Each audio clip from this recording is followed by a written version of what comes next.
Welcome back to episode 5 of Simulator Chats. I appreciate everyone who's followed along so far for the first 4.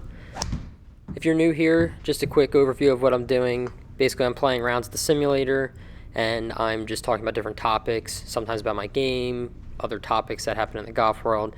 Just kind of make it a little interactive as I post a long-form video until I'm able to start getting outside and filming more videos when the weather gets nicer.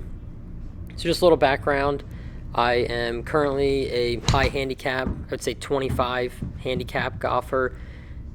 I haven't really checked my handicap in about 2 years. I've been on and off playing for about the last 3 years. I've gotten a little more consistent, I think, starting towards the end of last year, and my big focus this year is to see how much I can improve. Ultimately, the goal is for me to become a scratch golfer and kind of record the series here. I do work a full-time job outside of this, so it's just a balance, showing a balance of what life would be like for someone who's, has a hobby that they're passionate about and trying to get better with, and at the same time working and just trying to maintain a general lifestyle. So getting started with this episode, last one I kind of ended on a question: is golf a game or a sport? Kind of gave my take on it, and I just heard that's a big topic, and I think I'm going to do more topics like that mixed into these videos. So for this episode 5, I'm going to just touch on the series, the direction the series is going with these simulator chats, talk about the new clubs that I ended up getting. I think this is now the second round that I'm playing with these clubs. I think the last episode was the first one, and I forgot to mention that I was playing with new clubs at this point.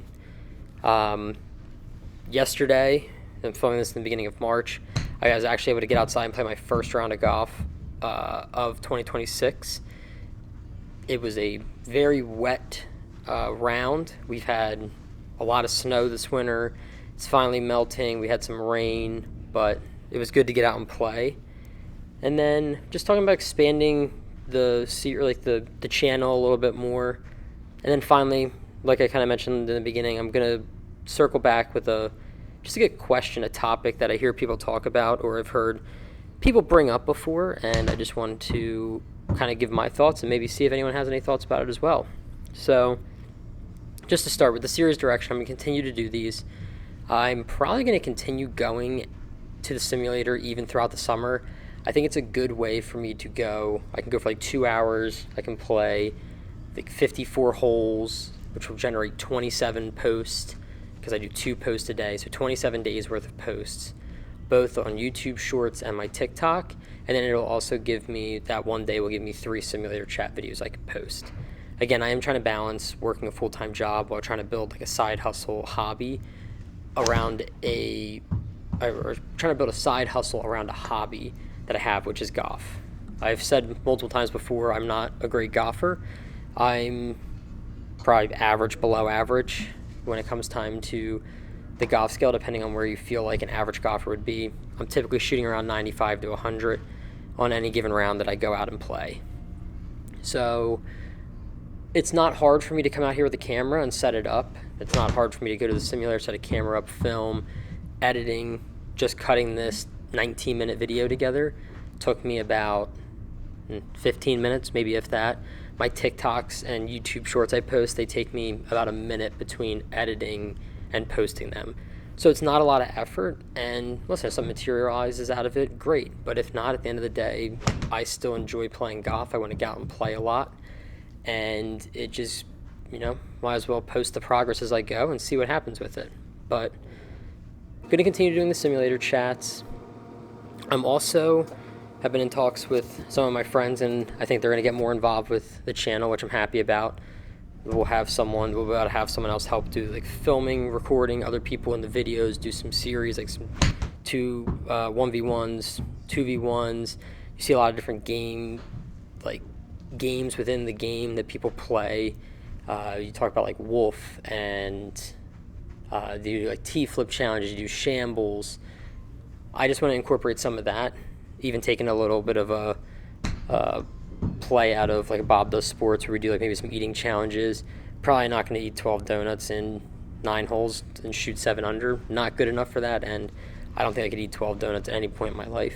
But maybe do things like the Chick-fil-A Nugget Challenge that they had. How many Chick-fil-A Nuggets can you finish in 9 holes? Just getting a little bit of a group together. I think that would be very entertaining and just kind of see how it goes. But one of the things I want to touch on here as the video is kind of progressing, I went to Golf Galaxy in November of 2025, and I got fitted for new irons. Before this, I was playing like Wilson Pro Staff irons from like the early 2000s. They were handed down to me when I was in high school by one of my cousins, and I didn't play a whole ton, so I just, they were nice to use when I would go out and play.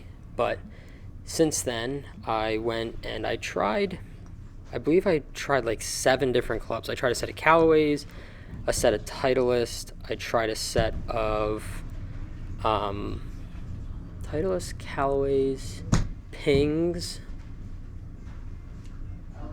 I think I tried multiple sets of Callaways though. Like I tried like the Apex and I tried one of the other ones. But ultimately I ended up settling on the new Ping clubs for 2025, or technically it was the clubs for 2026 that they dropped in the fall of 2025, which is, I just want to confirm the name here before I say it wrong. I believe it's the P240Is, but I ended up going with 5-iron through utility wedge. So they call it's a 50-degree wedge. So it's a 50-degree and then a 45-degree pitching wedge, 50-degree utility, 45 pitching, and then it's 9 through 5. I could have gone with a 4 instead of getting the utility, but I don't know. I don't feel like I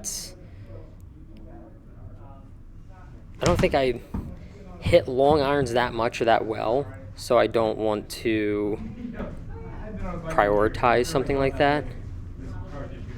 For some reason, I can't find the exact club, but I feel like it's like the I230, I240, whatever the exact model is. I can't remember off the top of my head, but I ended up settling on that when I was at the Golf Galaxy for probably like 2 hours doing a club fitting, and I was down between the Titleist, like TP 100s or 150s, whatever's out there now, and the new Pings.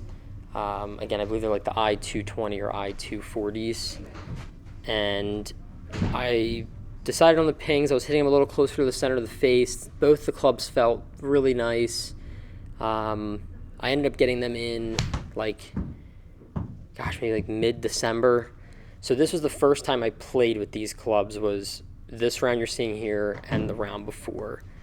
And I definitely feel like my game is going to improve just with the clubs, considering I was using such old clubs before with, beaten up grips and grooves that were basically shaved down to nothing. They were cavity backs. So I was describing to the person at Golf Galaxy when I went for my club fitting that I have cavity back clubs, and sometimes I'll hit an 8-iron and it'll go like 140, and then sometimes I can hit it like 170. If I flush it, hit it right in the center of the sweet spot on the club face, that thing's just going to launch and take off. But I was able to confirm it is the I240s that I have. They're more of like a hybrid player iron. They're not like a blade, but they're not like a cavity back game improvement. They're like in that sweet spot. They got a little bit of a back to them, so they're considered players irons. And I ultimately went with those because I don't see myself ever getting good enough to the point in the next 10 years that I would switch to blades or feel the need to. Blades is similar to how I talk about the golf community as a whole. A lot of people use blades that probably shouldn't be using blades because it's just like, I use blades to try to be like the cool thing, or like I'm better, I use blades. Well, maybe you're not good enough to use blades, and whatever clubs you use doesn't matter. It's about the score that you put on the scorecard. You could use cavity backs, you could use 50-year-old clubs. If you're putting up good numbers and shooting good rounds, that's all that matters. It doesn't matter the club that you're using. So these ones had definitely the best feel for me. I went in there knowing that I was not going to be getting blades, and I knew I wasn't going to be getting game improvement. I was just looking for, something right in the middle, and I feel like this club was the perfect choice. I thought Golf Galaxy, the person I had, did a great job. So this kind of flows perfectly into my next topic. So I ended up playing, gosh, maybe 6 rounds at the simulator with the new clubs. I think it was 2 this day, 3 another day, and then 1 other day that I had that I went and played around. So 6 18-hole rounds I played with these new irons, and they feel really, really good so far. I just need to dial in some of the distance, which I feel like I'm going to be able to do a better job of outside. Not as much inside. I feel like the balls at the simulator, they're not like dead, but it's like a driving range ball. Driving range balls typically don't jump off the face like a new ball would or a lightly used ball would. Also, hitting off of a mat and using a simulator, distances can definitely vary.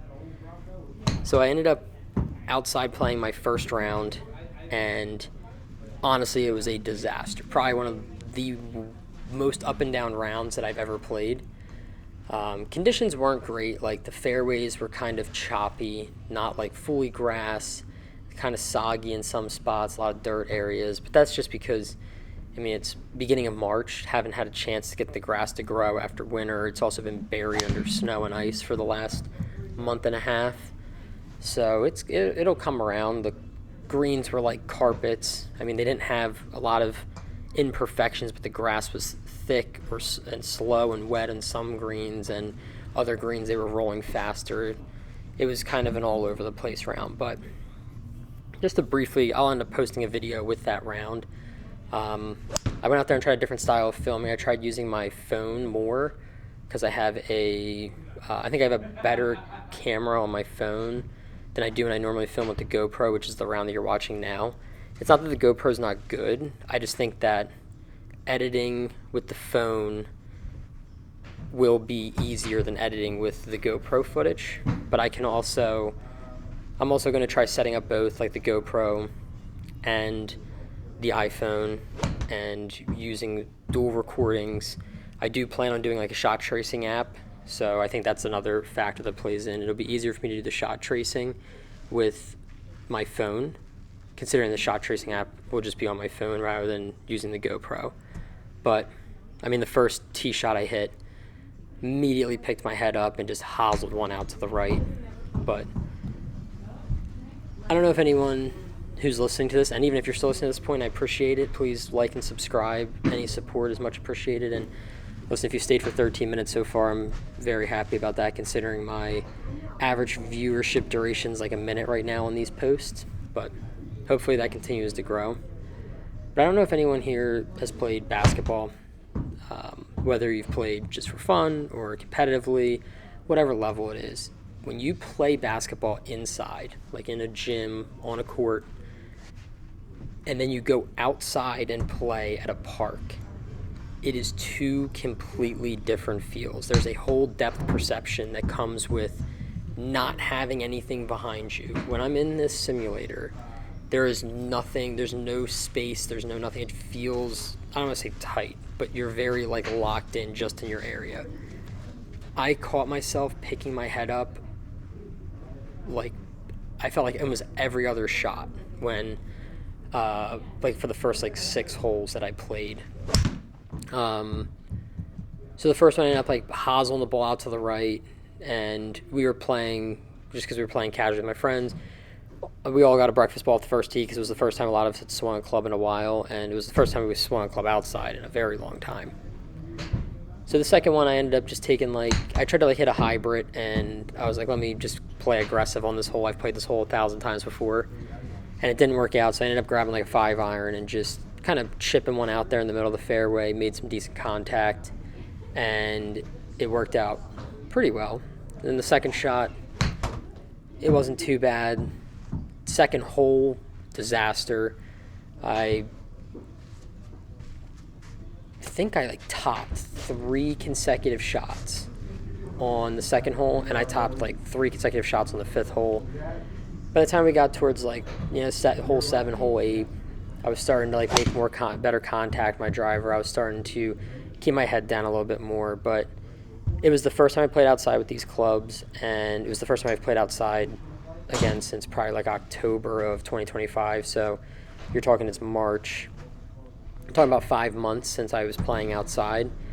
And the game will come back around. I definitely had some moments that I hit some good shots. I hit some nice wedges, like 50-yard wedges, like little pitch shots, and I stuck them to a couple feet.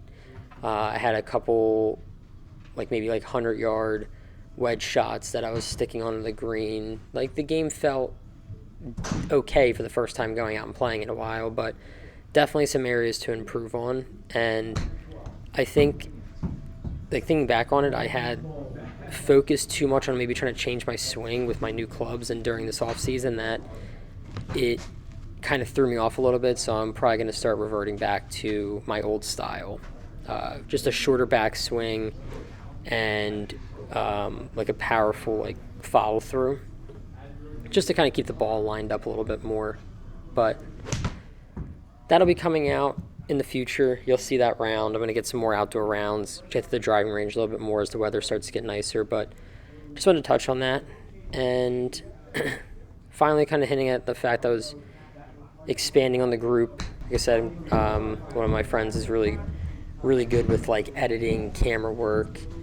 He plays with us all the time, so getting him involved, he said he'll start being in some videos and posting, potentially seeing if any of my other friends want to do it as well, because I think some of this group content, we have the personalities to be funny and to be a group that could be entertaining to watch, but we're also not a group that's going to go out there and shoot like a breaking 50 or breaking 40 like Good does from like the front tees. Like we're not that kind of a group. We'd be more for entertainment. But as I'm wrapping up here at the last like 2 minutes, just wanted to touch on the topic. So like I said, the last topic was golf a game or a sport. This one is, if you're in your like, mid 20s, early to like mid 30s, even later in life, and you didn't pick up golf until you were in like your 20s, like after college or like as an adult, do you think if you picked up golf as a child and that was like your primary sport, maybe you didn't play soccer, basketball, football, lacrosse, you only played golf, do you think doing that your whole life you could be competitive considering where your game currently is at a high level? Maybe not a pro level, maybe a Corn Ferry Tour, maybe like a low-end pro. Like, I'm just curious. I've always talked about games and sports where you are the sole contributor, golf being one, tennis is another perfect example of that. In those games, you can rely on skill and just grinding it more than just athletic ability alone. There's a whole factor that goes into that. So it's a combination of athletics along with being skilled, hand-eye coordination. But I'm just curious. I think a lot of people would be a lot better if they started younger, and I think we're going to see a lot of players really develop now that golf as a whole has grown to the level it has ever since probably like 2020 at this point. But here I am wrapping up this round. About 30 seconds left in this video. I think I ended up shooting like, I want to say like 13 over. The screen's kind of small as I'm doing this recording, but again, my goal is just to shoot between 12 and 18 over on every one of these simulator chats, and if I do better than that, it's perfect. So I appreciate everyone listening to episode 5, and we'll be back next week for episode 6.